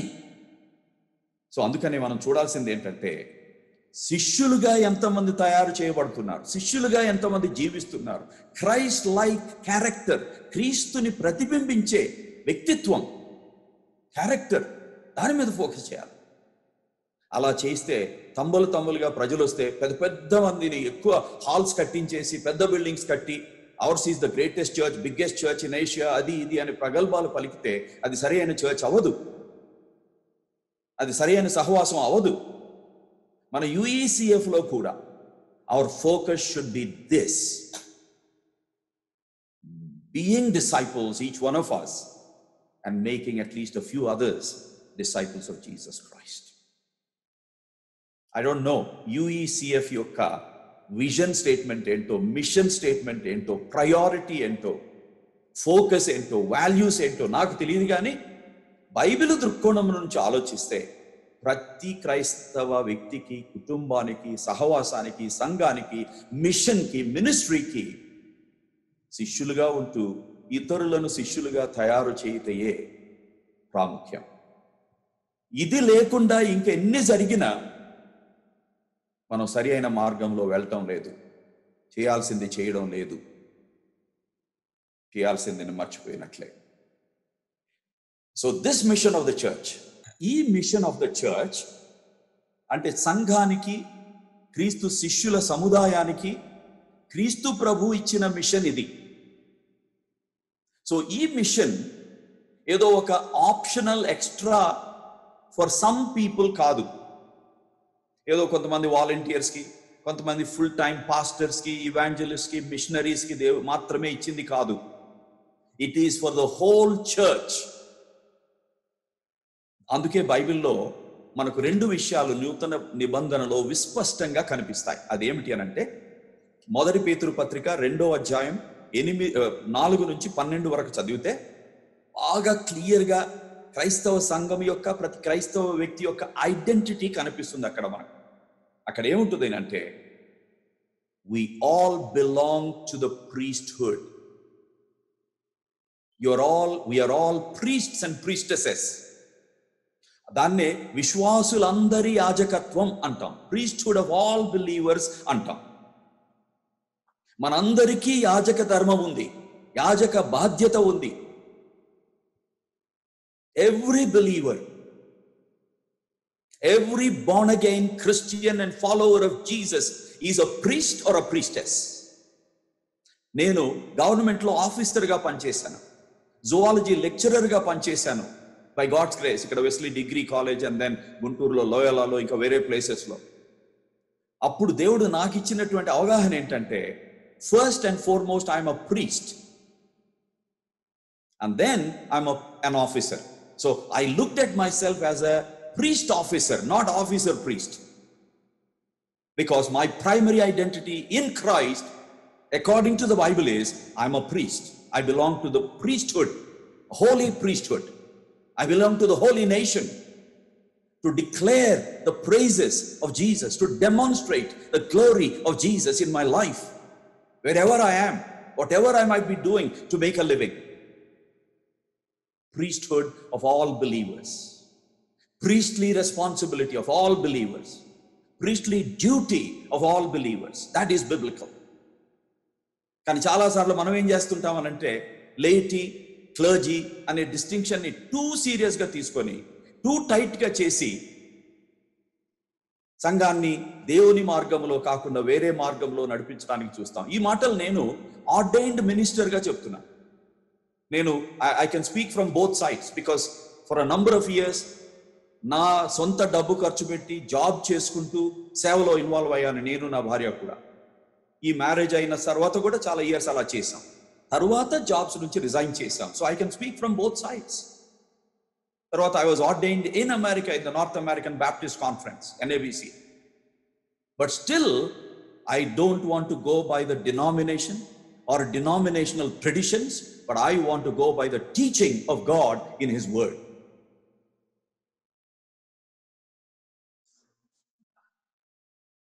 So priesthood of all believers. Then మొదటి కొరింథీ పత్రిక 12వ అధ్యాయం చదివితే ఇంకొక అద్భుతమైన సత్యం బయటకు వస్తుంది. శరీరముతో సంఘం పోల్చబడింది.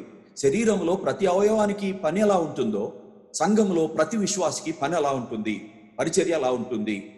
సో ఆ పరిచర్య చేయడానికి అవసరమైన పరిచర్య వరం, service gift or ministry gift, దాన్నే గ్రేస్ గిఫ్ట్ అంటాం, కృపావరం అంటాం. కానీ వాస్తవానికి గ్రీక్లో చూస్తే ఇట్ ఈస్ మినిస్ట్రీ గిఫ్ట్ అని ఉంటుంది, సర్వీస్ గిఫ్ట్ అని కూడా ఉంటుంది, గ్రేస్ గిఫ్ట్ అని ఉన్నట్లే. సో ఆ విధంగా ఒక కృపావరం లేని విశ్వాసి ఎవరు ఉండరు. ప్రతి విశ్వాసికి ఏదో ఒక కృపావరం ఉంటుంది.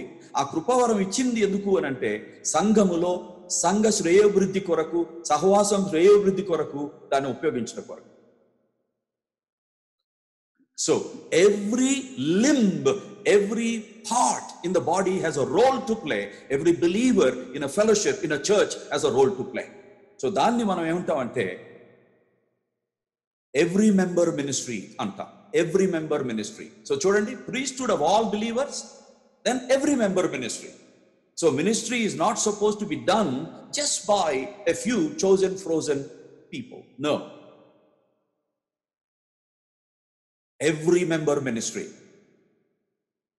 సో మనం ఈ విషయాన్ని చాలా సీరియస్గా తీసుకోవాలండి. ఈ అవగాహన 90% ఆఫ్ చర్చెస్లో లేదు. విశ్వాసులు, క్రైస్తవులు ఏమనుకుంటారంటే మన పని చర్చికి రావడం, ఆదివారం ఎవరో పాడుతుంటారు వింటాం, పాడగలిగితే కొంచెం పాడడం, ఎవరో చెప్తుంటారు వింటాం, ఎవరో పెర్ఫార్మ్ చేస్తారు మనం వాచ్ చేయడం, ఆ పెర్ఫార్మెన్స్కి కొంత ఫీజు పే చేస్తాం, వెళ్ళిపోతాం, అయిపోయింది మన క్రిస్టియానిటీ అంతం అక్కడే. Man, what a tragedy.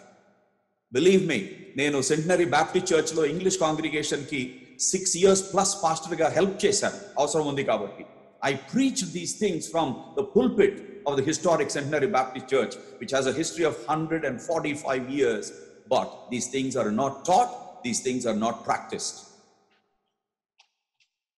కొద్ది మంది పాస్టర్లు, కమిటీ మెంబర్స్ మొత్తం వాళ్ళదే అనుకుంటారు, మొత్తం వాళ్ళే అనుకుంటారు. మిగిలిన వాళ్ళంతా ప్రేక్షకులు, వీళ్ళేమో performers. What a tragedy. What an unbiblical model of the church. Of course, I'm not denying the fact that the church needs ordained ministers. అది నేను కాదంటాం లేదు. I'm not denying the fact that the church needs elders and deacons. No, that's there in the Bible. But ministers ని ఎందుకు పెట్టాడు అనేది మీరు చూడండి. FC పత్రిక 4వ అధ్యాయం 13 నుంచి 16 వరకు, లేకపోతే 1 నుంచి 16 వరకు.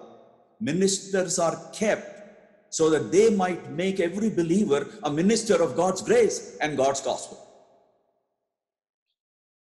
God has kept some as apostles, some as prophets, some as evangelists, and some as teacher pastors, so that the people of God might be equipped for works of service or ministry. కానీ తెలుగులో 200 సంవత్సరాలుగా లోపంతో ఉన్న తర్జుమాతోనే ముందుకు వెళ్ళిపోతున్నాం. గ్రీకులో ఉన్నది అలా లేదు, తెలుగులో ఉన్నట్లు లేదు. నేను గ్రీకులో చదివాను, చాలా రీసెర్చ్ చేశాను. గ్రీకులో ఏముందనంటే, దేవుడు కొందరిని అపోస్తలులు గాను, కొందరిని ప్రవక్తలు గాను, కొందరిని స్వార్థికులు గాను, కొందరిని బోధకులుగా, కాపర్లుగా. బోధకులు ఒకటి, కాపర్లు ఒకటి కాదు. బోధకులు హైఫన్ కాపర్లు, ఆర్ హైఫన్ కాపరులు హైఫన్ బోధకులు. సో 4 ఉన్నాయి అక్కడ. ఆ 4 ఎందుకు సంఘంలో పెట్టారు అనంటే, విశ్వాసులను పరిచర్యా ధర్మమును నెరవేర్చుటకు సంసిద్ధులు చేయడానికి. సో క్లియర్గా అక్కడ ఏముంది అనంటే, the job of the ministers is to make the people of God ministers of God's gospel and grace. So మనలాంటి వాళ్ళు, నాలాంటి వాళ్ళను దేవుడు సంఘంలో పెట్టింది పనంతా నేను చేయడం కోసం కాదు, ప్రీచింగ్ అంతా నేను చేయడమే కోసం కాదు, స్టేజ్ అంతా నేనే ఎప్పుడూ అలంకరించడం కోసం కాదు. ప్రతి విశ్వాసి తనకు దేవుడు ఇచ్చినటువంటి కృపావరాన్ని గుర్తించి, ఆ కృపావరాన్ని సంఘ శ్రేయభివృద్ధి కొరకు, దేవుని మహిమ కొరకు, ప్రజల మేలు కొరకు, స్వార్థాన్ని ఆశించకుండా ఉపయోగించడం కొరకు. అందుకని శిష్యులకు యేసు ప్రభువు చెప్పారు, freely you have received, freely you give. అందుకని శాంతి, నేను మా ఫుల్ టైం మినిస్ట్రీకి వచ్చినప్పుడు, జాబులు రిజైన్ చేసి 25 years బ్యాక్ వచ్చినప్పుడు ఇది అనుకున్నాం మేము, we will never fix a price for our ministry. మనము చేసే పరిచర్యకు పైసల లెక్కలో విలువ కట్టము. అది ప్రభువు పిలిచాడు, ప్రభువు మనకి ఇవ్వాల్సింది ఇస్తాడు. ప్రజల నుంచి మనం డిమాండ్ చెయ్యం. we have freely received, we will give it freely. But we also know, పనివాడు జీతమునకు పాత్రుడు. అది సంఘం గుర్తించాలి, అది పిలిచిన వాళ్ళు గుర్తించాలి, అంతేగాని మేము డిమాండ్ చేయడం కాదు. యేసు ప్రభు తన శిష్యులను పంపించినప్పుడు అదే చెప్పాడు. So ministers have to make believers ministers. That is their ministry. Plus వాళ్ళకు దేవుడు ఇచ్చిన కృపావరాలని కూడా ఉపయోగించుకోవాలి. సో దేవుడు నాకు ఇచ్చిన కృపావరంతో నేను చేసే మినిస్ట్రీని చేస్తూ, మిగిలిన వారి కృపావరాలను వాళ్ళు తెలుసుకొని, వాటిని సంఘ శ్రేయభివృద్ధి కొరకు, ప్రభు మహిమ కొరకు, ప్రజల మేలు కొరకు, స్వార్థము లేకుండా చేసేటట్లు వాళ్ళని సిద్ధపరచడం మినిస్టర్స్ యొక్క మినిస్ట్రీ. అది శిష్యరికం అంటే. అది శ్రేయస్సు కలిగిన, ఆరోగ్యం కలిగిన వాక్యానుసారమైన సంఘం అంటే, సహవాసం అంటే, కుటుంబం అంటే అలా ఉంటుంది. సో దీంతో I think I will stop. మరలా నెక్స్ట్ వీక్ నేను దీన్ని పికప్ చేసి ఇంకొంచెం ముందుకి, ఇంకొంచెం లోతుకి ఈ యొక్క సబ్జెక్ట్ని తీసుకొని వెళ్తాను. సో ఈ ఒక్క స్లైడ్ చూద్దాం. Discipleship central to the New Testament. A disciple of Jesus is a believer in Jesus who, while being a disciple, which means while being a learner that learns from the master to be like the master, and only then to do like the master.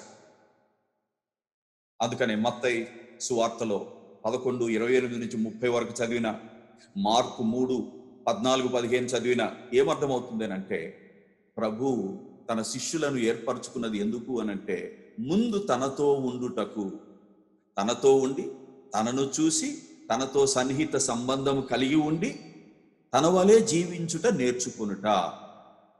అలా ఉంటేనే తన కొరకు బయటికి వెళ్ళి పని చేయడానికి అర్హత ఉంటుంది. అందుకని A.W. టోజర్ కాదు, ఒక లేడీ కామెంటేటర్ దీని మీద కామెంటరీ చేస్తూ, I read it long time ago but it is stuck in my memory. ఏమంటదనంటే, any person who does not have time to spend with the Lord has no right to spend time for God.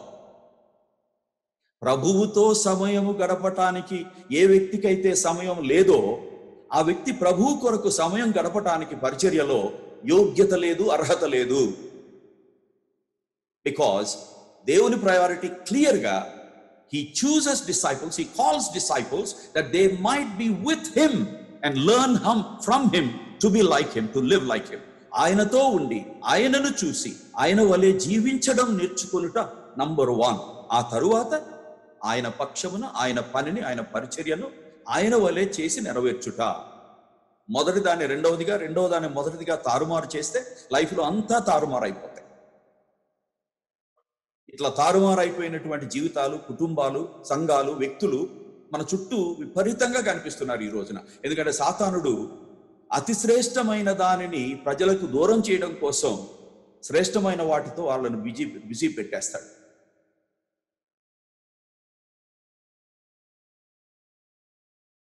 To deprive people of the best God wants for them, Satan keeps people busy with the good things, many good things.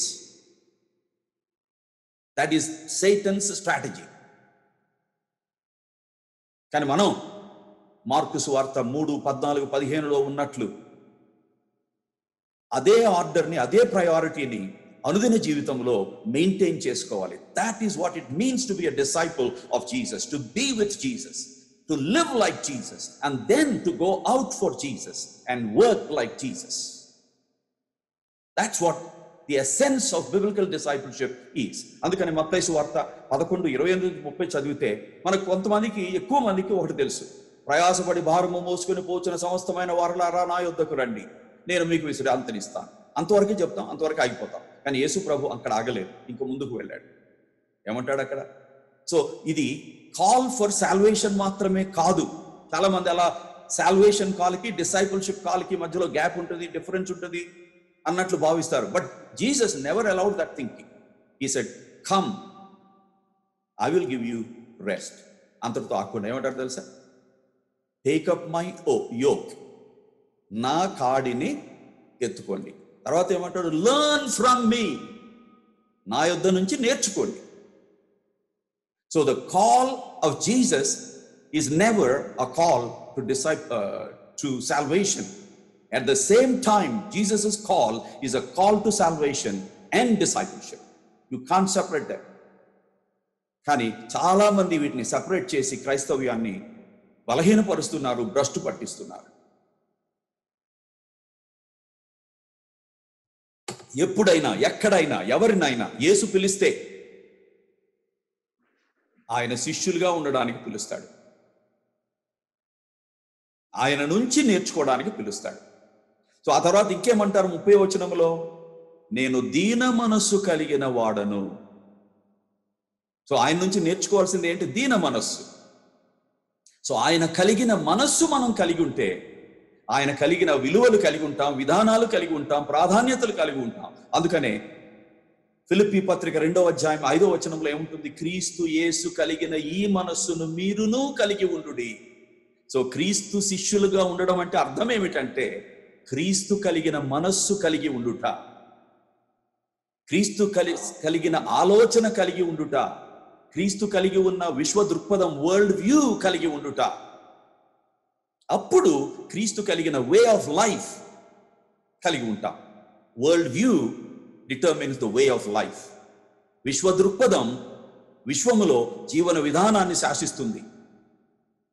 కాబట్టి క్రీస్తు కలిగిన విశ్వ దృక్పథం మనం కలిగి ఉండాలి, ఆలోచన మనం కలిగి ఉండాలి, మనస్సు మనం కలిగి ఉండాలి. మనసు మారితే తప్ప మన నడత మారదు.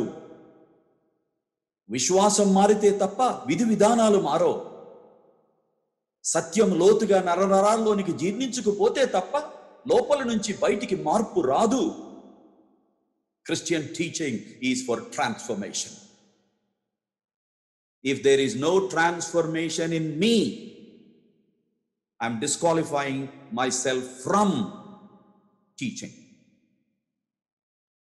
సో దేవుని శిష్యులుగా ఉంటూ, దేవుణ్ణి పోలి నడుచుకుంటూ, దేవుని వాక్యం చేత మార్చబడుతూ ఉన్నవారు ఇతరులు మార్చబడడానికి, ఇతరు శిష్యులుగా అవడానికి దేవుని చేతిలో సాధనాలుగా ఉంటారు. Only those who are disciples can make others disciples. శిష్యులుగా ఉన్నవారే, శిష్యులుగా అనుదిన జీవితంలో జీవిస్తూ ఉన్నవారే, క్రీస్తును పోలి ఉన్నవారే, క్రీస్తును పోలి పనిచేసేవారే క్రీస్తు వాళ్ళు తయారు చేయలేరు. ఈ రోజున ఒక ప్రశ్న వేసుకోవాలి. నేను క్రైస్తవుడినైతే, క్రైస్తవురాలనైతే, క్రీస్తు శిష్యుడినైతే, శిష్యురాలనైతే నా జీవితం అంతట్లో ఎంతమందిని శిష్యులనుగా చేశాను? ఎంతమందిని ఇప్పుడు శిష్యులుగా తర్బీదు చేస్తున్నాను? శిష్యుడిగా ఉంటూ, శిష్యురాలుగా ఉంటూ. That is the litmus test. అది గీటురాయి, అది పరీక్ష నిజమైన క్రైస్తవ్యానికి, నిజమైన శిష్యరికానికి. This is the purpose for which we are saved. రోమాపత్రిక 8:28 నుంచి 30 వరకు చూస్తే, నీతిమంతులముగా తీర్చబడింది ఎందుకంటే నీతిమంతులముగా మార్చబడుట కొరకు. We're justified so that we might be sanctified.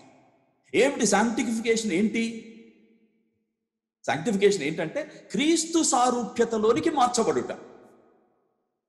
that we might be transformed into his moral image and likeness. So నీతిమంతులముగా తీర్చబడింది ఇష్టం వచ్చినట్టు జీవించడానికి కాదు.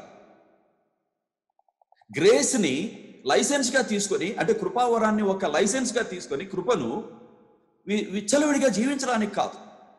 కృపచేత విశ్వాసము ద్వారా నీతిమంతులముగా తీర్చబడింది. ఎందుకంటే నీతిమంతులముగా అనుదిన జీవితంలో మార్చబడుట కొరకు, క్రీస్తు సారూప్యత మనలో ఏర్పడుట కొరకు, మనలను చూసిన వారు కొంచెమైనా క్రీస్తును చూడగలిగేటట్లు మనం మార్చబడాలి. That is the number 1 priority. So being disciples is being daily transformed into the image and likeness of Jesus Christ. Do we understand this? దీన్ని ప్రాధాన్యంగా పెట్టుకున్నామా లేదా? దేని కొరకు వెతుకుచున్నాం పొద్దాక? దేని గురించి ఆలోచిస్తున్నాం? ఏమిటి మన ప్రాధాన్యత, అత్యున్నతమైన ప్రాధాన్యత? యేసు ప్రభు చెప్పాడు 6:33లో తన శిష్యులకు మొట్టమొదటి టీచింగ్ బ్లాక్లో ఏమన్నారు? Keep the first thing the first thing. Keep the most important thing the most important thing. And what is that? Seek ye first the kingdom of God and his righteousness, then all the other things will be added unto you. And మనం ఏం చేస్తాం? దీన్ని ఉల్టా పల్టా చేసి, నాకు piece కావాలి, prosperity కావాలి, security కావాలి, బ్లెస్సింగ్స్ కావాలి. బ్లెస్సింగ్స్ వెంట పరిగెత్తుతూ బ్లెస్సర్, ద వన్ హూ బ్లెస్సెస్ ని పక్కన పెట్టేస్తాం, మర్చిపోతాం. సబ్ కుచ్ ఉల్టా పల్టా హో జాతా high. Confusion gets compounded. Christians are the most confused people, and Christians are the most confusing people అని బయట ప్రపంచం చెప్పే విధంగా మనల్ని మనం తయారు చేసుకుంటున్నాం. What a sad state of affairs. We should be clear. So, thank you very much for your keen, attentive participation and listening. ఇక్కడితో నేను ఆపుతాను. తరువాత మరలా నెక్స్ట్ వీక్ దీన్ని కంటిన్యూ చేసుకుందాం.